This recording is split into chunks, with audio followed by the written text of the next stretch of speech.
Hi, my name is Talia. Welcome to Talia Nerds Out. I've been waiting a little while to make this particular video. It is a book haul video, but I was waiting for certain books to come in to show you the complete collection. And that is my collection thus far of Reader's Digest classics books. So the first one I got, and you might remember when I showed this, I want to say it was this past Christmas, Rebecca. And I had fallen in love with the cover, with the little insert on the inside, which gives some information about the author, and then the artwork. I've not yet read Rebecca, but I do intend to do so. Then the next one I got was actually by accident. I did not intend to pick up a Reader's Digest classic. I actually didn't know it was one when I picked it up. This was a free book credit from Thrift Books. And when it came in, I was like, oh wow, this is a Reader's Digest, classic. And it also came with the insert and its own artwork. And I think that they tried to match the artwork with this type of book they're dealing with. So that's the one they have for Beau Jest, which I also have not read, but like I said, it was a free book, so I was willing to try it, and thus my Reader's Digest Classics collection was born. So those were the first two that I ever got. So at that point, I was like, well, now I kind of want to just pick some up. And the next one, I think these are all in order from that point onward. I wanted to read Captain's Courageous, which for some reason I didn't know was by Rudyard Kipling.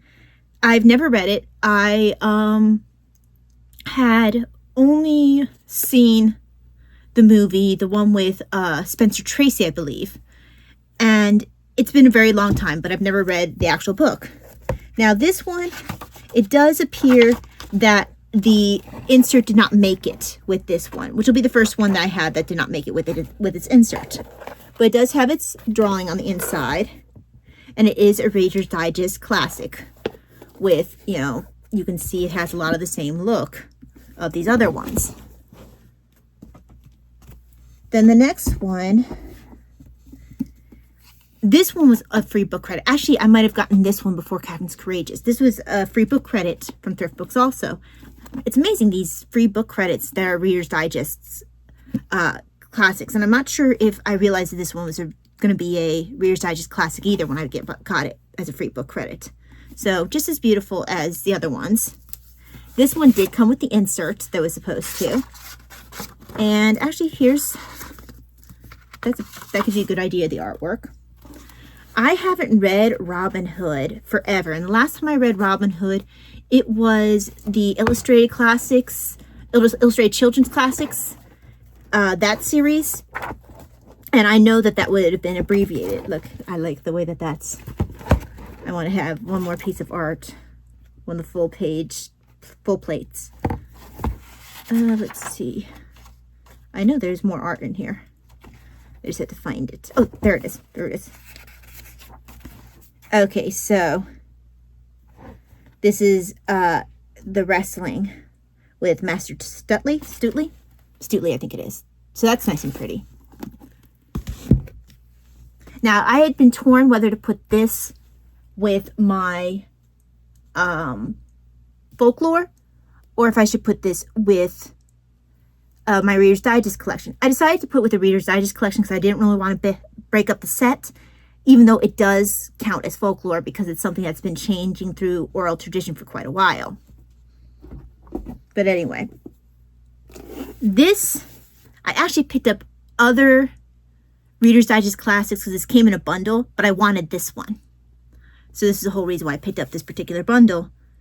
But this is Life with Father by Clarence Day.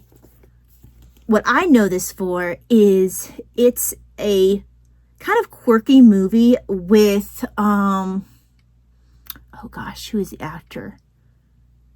If I remember, I'll put his name up. He also played in Mr. Roberts as a doctor. Does it say in the insert who played the character in the movie.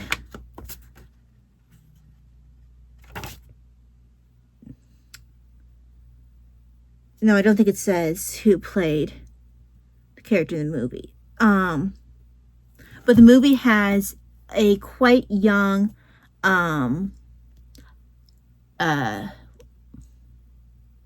Elizabeth Taylor in there. Actually, her acting is pretty bad in that. But this is that story. And it's really just a bunch of short vignettes kind of tied together as Life with Father. It's quite a funny movie. It does appear just from a glance through that a lot of the same storylines are each of these little, mini stories within this book. So I look forward to it. I don't anticipate it quite having the same punch of the movie. The main actor had a lot to do with how fun that movie was, but I think this will still be a good time.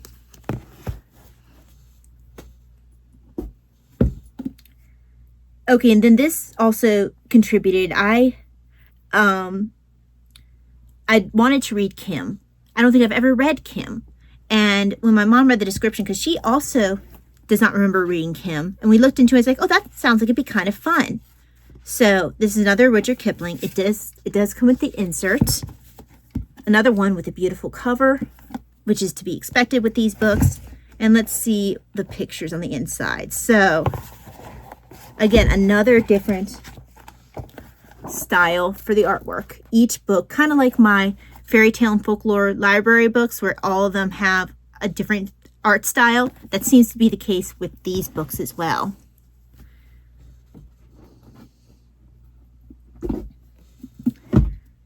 Now this one, and you're going to keep hearing books falling because as I'm moving books out of the box, the books are going to start falling over. Okay, so this one, I only really picked it up because it came with Life with Father, Kim, and the other book in that collection. So The Yearling, I read this as a kid. I don't remember much about it. I seem to remember the ending being sad, but I don't remember a whole lot about it other than that. But it's got a pretty cover. It also has the insert that came with it. Let's see about the artwork. Oh, this is actually, there you have a completely different style from what we've seen before as well. So it kind of, I actually kind of rather like this style. So I'm interested in seeing what I think of it, reading it as an adult. It's been many years since I've read The Yearling. And like I said, all I really remember about it is I seem to remember it being sad, but that's about it. Now, the final book in that particular collection of 4, because it came together, was Life with Father, Kim, The Yearling, and The Cane Mutiny. And I know I've never read The Cane Mutiny. Beautiful book. It's a thick book. Also came with the insert. And let us see the artwork. Oh, that's interesting. This isn't truly artwork. This is just how looks like each part is opened by one of these blue pages. Oh, you see, here's a completely different style from the previous books. I wanted to pull up another one. I don't know why that was not the style I expected to see for The Cane Mutiny. I wonder when this is set. I kind of imagined it being set like in, I don't know, 1800s, but doesn't look like it. That doesn't look like 1800s. When is this supposed to, okay, it's supposed to be set in the 1940s, way later than what I anticipated. So, The Cruise of the Cane under Captain Quegg, 1943 to 1944. So, okay. This is, I have no idea. Like, I thought I kind of had a general idea of, oh, maybe it's set during X time period. No, this is not. This is way later than what I expected it to be set. This will be interesting. I know nothing about this book. And the author is Herman Wouk. W-O-U-K. It's one of those books you always hear about, but never read it. This one, I think I hunted out this one in particular because I wanted to read a Jack London that I hadn't read before. And this sounded good. This is the Sea Wolf. And there's the insert. So far, it looks like the only one that's missing the insert is Captain Courageous. Now, let's see. I'm trying to find one of the pictures in here. Because I know there has to be some, because all of them have pictures.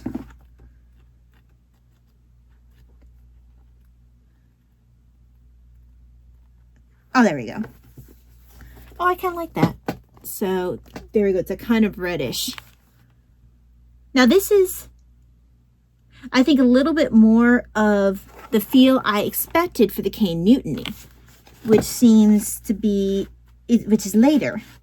This is supposed to be set, let's see if it tells me when it's supposed to be set. Okay, so this is Son of Sea Wolf. I'm sorry, Son of the Wolf, I apologize. It was published in 1900.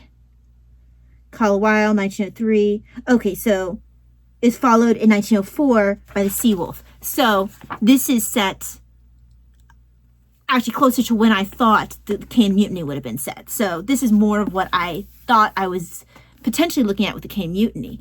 That's interesting. I do like that there. Okay, then I have, this was another one I could have put in my folklore area, but it's going to be staying at Reader's Digest. Isn't this beautiful? And I have one more after this one. This is, and I've been collecting this over, I mean, I guess you could say it really has been over the course of the year, because a little bit over before that, because Rebecca was for Christmas. But this is Tales from Arabian Nights. And actually, I don't think I've ever actually read a book about it. I think those were one of the books that it was one of the books that my dad read to my sister and I when we were younger. I don't think I've actually ever read the Arabian Nights. I know my dad read it to me, but I don't think I've actually read the Arabian Nights. This is an absolutely gorgeous cover. Again, it comes with the insert, and the artwork in here I seem to remember to be absolutely beautiful.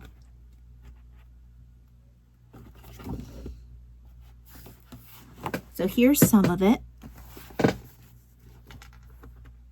Okay, so you have a mixture. So you have some that's black and white and some that is colorful. So here's a black and white one. And what I remember from what I heard in the past about this, the conceit behind this story is that a young woman is to stay alive by telling the stories of the Arabian Nights. Like she's able to stay alive each night by telling one more story of the Arabian Nights. If I remember correctly, it's been so very long since I've heard these stories. So I'm really interested. And this also falls into the whole fairy tale folklore thing that I enjoy so much. But such a beautiful book. And then finally, I have mentioned on previous videos that I'm not a huge Ellen Montgomery fan. I like Anne of Green Gables, and that's it. I'm unhauling onto my mom my Anne of Green Gables box set, because she will get much more joy out of it than I will, because the only one I'm going to reread is Anne. I don't like the other books enough to keep them. But that left me without Anne.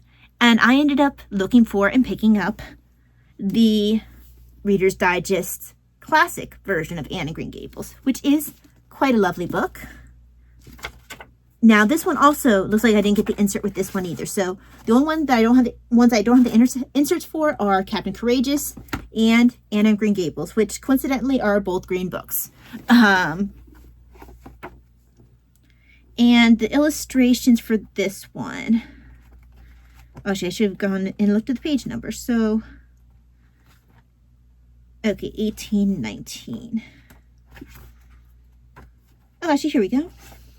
So it's this fits what I think Anne should look like for her artwork. Colorful, kind of whimsical. Let's see. And this was a used copy. So, carrots this will be, for someone who, you know, the only Ellen Montgomery book I really like is Anne of Green Gables, this is perfect for me. I get the nice pictures that really capture the flavor, and I get to, you know, have my nice little and insert into my Reader's Digest Classics collection. So that means I have 1, 2, 3, 4, 5, 6, 7, 8, 9, 10, 11 of this particular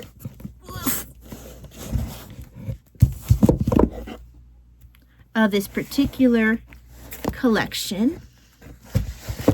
I'm sure at different points I will be adding further to it, but I love how pretty these books are, and I'm not someone who, if I get pretty books, I won't read them. I will definitely be reading these, even though I can tell some of these have, quite a few of these have barely been touched. I think that the Anne of Green Gables one has been read, and potentially the Captain's Courageous one. I'm not completely sure about the other books, but they will be read now. I mean, not now, I'm reading other books right now, but you know what I mean. So, do you own any Reader's Digest Classic, any of the Reader's Digest Classic collection, like any of these?